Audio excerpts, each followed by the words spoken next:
সাধারণ জনগণ খুব বেশি বিক্ষিপ্ত হয়ে গেছে একদম খাবারের এই দামের নির্ধারণ যে হচ্ছে না, লিস্ট নেই, একটা লিস্ট নেই, ইন্টারনেটে একদম ভাইরাল করে দেন না যে কোন কোন জিনিসের কোন দাম সিলেক্ট করে একদম ভাইরাল করে দেন না, তারপরে তো কেউ কিছু করতে পারবে না।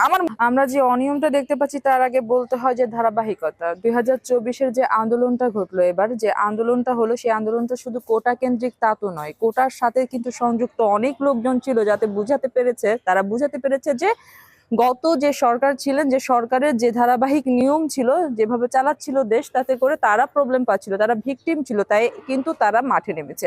একটিতে কেন্দ্র করেছে কিন্তু বিক্ষিপ্তভাবে অনেকের অনেক চেতনাবোধ থেকে কিন্তু এসেছিল। সেখানে সাধারণ জনগণ যেভাবে ভিকটিম হচ্ছিল সেটা হলো কি তাদের নিত্য নৈমিত্তিক যে বাজার, সেখান থেকে তাদের কিনে খাওয়ার যে যোগ্যতা, সেটার থেকেও ওরা অনেক বেশি পরিমাণ বাজারের দর নির্ধারণ করা।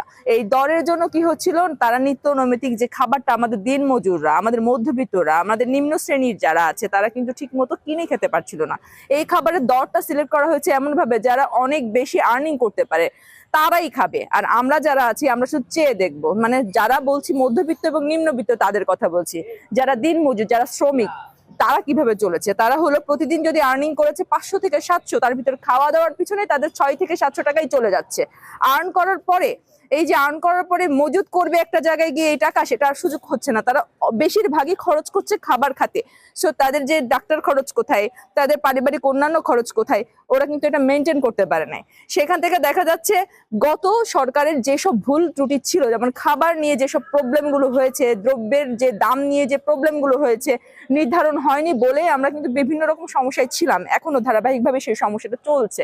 তো আমাদের বর্তমান সরকারের কাছে, যে অন্তর্বর্তীকালীন সরকার আছে, তার কাছেও আমাদের একটি মিনতি যে বিক্ষিপ্তভাবে এই বাজার দর কিভাবে নিয়ন্ত্রণে আনা যায়। খাদ্য অধিদপ্তর, বাণিজ্য মন্ত্রণালয় এবং আমাদের টিসিবির যে অধিদপ্তরের লোকজন আছে, তারা যদি সঠিকভাবে এই দামটাকে সিলেক্ট করে দেয় এবং টিসিবির এই মালটা কিভাবে আসছে, যেখান থেকে আসছে, তারপরে কিভাবে ট্রাকে করে কোথায় যাচ্ছে এবং কি পরিমাণ শস্য আসছে, কি পরিমাণ বিতরণ হচ্ছে।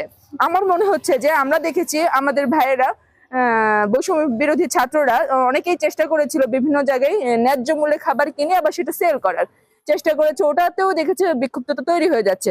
একদিকে একভাবে প্ল্যান হচ্ছে বাট সাকসেস করতে সমস্যা হয়ে যাচ্ছে। সেই সমস্যাটা আমরা কোথা থেকে দেখি, সবার ভিতরে অনিয়ম করার চেষ্টা মাথায় আছে।